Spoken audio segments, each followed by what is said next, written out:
7,1% desempregados. 7,1%. É a maior taxa de desemprego desde que começou esta série cronológica das medições de desemprego em Portugal. Este número é bem a marca de uma governação falhada. O crescimento do desemprego abrandou. Os dados do primeiro trimestre, 10,5%, tinha sido dado pelo Eurostat, não temos nenhuma novidade.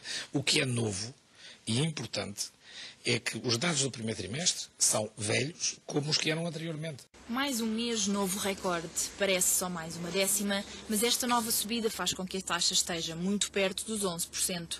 Se recuarmos um ano, vemos que o desemprego ainda não tinha atingido os 2 dígitos, estava nos 9,4%. Depois foi sempre a subir.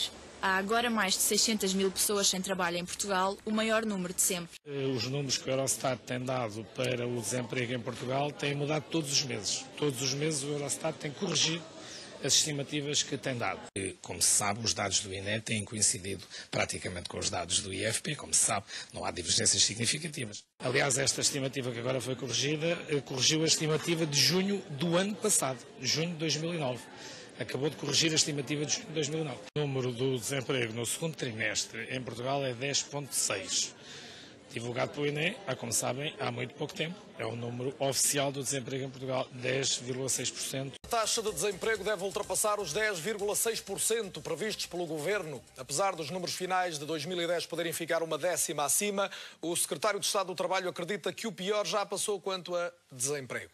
Não é previsível, diga-se desde já, que em 2011 tínhamos alterações muito significativas. Neste momento o tempo não é fácil para previsões, como se verifica, e portanto a nossa expectativa é verificar se agora os dados de janeiro e de fevereiro mostrarão ou não a continuação dessa tendência. O desemprego disparou no primeiro trimestre do ano. A taxa de desemprego atingiu os 12,4%. Os dados são dentro da expectativa prevista. O desemprego aumentou 3 décimas, tal como era previsto. A taxa de desemprego atingiu os 11,1% no último trimestre do ano passado. De acordo com os dados do INE, ao todo há agora 619 mil pessoas sem trabalho em Portugal. Como era previsível, a economia contraiu e, portanto, é assim. Venho aqui festejar o Eu sei, mas estávamos de lhe fazer uma pergunta sobre a revisão em alta dos números de aniversário da Casa Pia. Estávamos de perguntar sobre a revisão em alta dos... O desemprego jovem baixa, quer em cadeia, quer em homólogo. Os dados do desemprego ontem revelados são os piores de sempre para as gerações mais novas. Temos agora, aparentemente, para já nestes primeiros 3 meses do ano, uma inversão de tendência, que aliás também coincide com aquilo que foram as projeções do Eurostat o mês passado. Mais de 200 mil portugueses já terão desistido de procurar emprego. De acordo com o Jornal Público, há 204 mil portugueses nesta situação. Seguindo este cálculo, a taxa de desemprego não estaria no nível histórico de 12,4%, mas já teria batido o recorde ao chegar aos 15,5%. Queremos recuperar os 150 mil empregos que se perderam nestes últimos 3 anos. Mas para isso é preciso um novo governo. Um governo com pessoas credíveis, com pessoas competentes, com pessoas capazes, por forma a restaurar a confiança e restaurar a esperança num futuro melhor para Portugal. Vamos ficar ou em 7% ou abaixo de 7% no nosso déficit orçamental. O déficit orçamental de 2010 pode ter de ser corrigido. A meta do déficit está ameaçado e pode mesmo ultrapassar os 8%. Isso significa que seremos um dos países europeus que mais reduz o seu déficit. O Eurostat confirmou que o déficit português atingiu os 9,1% em 2010. Revela uma derrapagem face à previsão de 7,3% traçada pelo Governo e face aos 8,6% inicialmente previstos pelas autoridades estatísticas. Primeiros 3 meses deste ano, a situação foi ótima. Portanto, estava a haver uma evolução espetacular. Por isso, gostaria de comunicar aos portugueses que o Governo decidiu hoje mesmo dirigir à Comissão Europeia um pedido de assistência financeira. Não é possível um país sistematicamente estar a gastar 8, 9% acima daquilo que produz. Pedirmos ajuda externa, que o Primeiro-Ministro, a meu ver, e gravemente, fez disso um cavalo de batalha. Não, nunca pediremos ajuda externa. Portugal não precisa de nenhuma intervenção externa. Só pediu ajuda externa depois de terem acontecido 3 coisas muito importantes. Nem precisa de nenhum FMI, nem nenhum conselho do FMI. Primeiro, o chumbo por todos os partidos da oposição do PEC 4.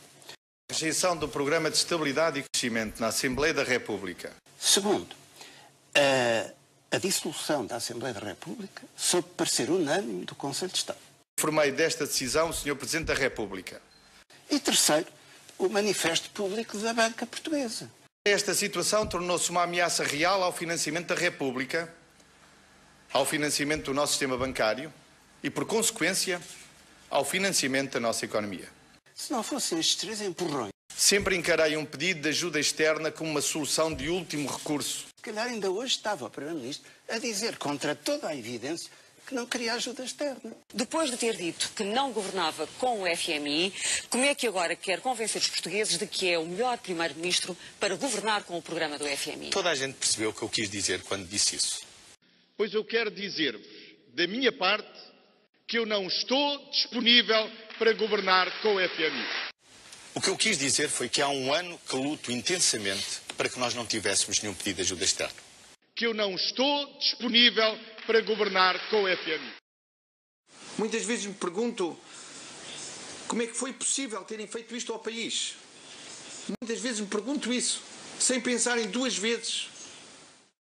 Porque eu nunca fiz comentários sobre as lideranças políticas dos outros partidos, pelo contrário. Já conheci 5 líderes do PSD. Santana Lopes, Marcos Mendes, Luís Filipe Menezes, Manuela Ferreira Leite e agora Pedro Passos Coelho. 5. Sempre as respeitei. E digo-vos uma coisa. Não sei se a coisa vai ficar por aqui. Não sei, não. E sempre fiz o meu melhor para ter um relacionamento pessoal com essas lideranças políticas. Talvez fosse melhor o cargo de presidente do PSD passar a ser rotativo. Sempre era uma forma de todos ficarem contentes e de se acalmar a ânsia de poder que provoca toda aquela agitação. No caso que diz respeito a transferências de capitais com o objetivo de os ocultar, fugas fiscais e coisas semelhantes, é absolutamente absurda apenas. Pela simples razão que eu não tenho contas no estrangeiro, nunca tive contas no estrangeiro, eu não tenho capitais para movimentar.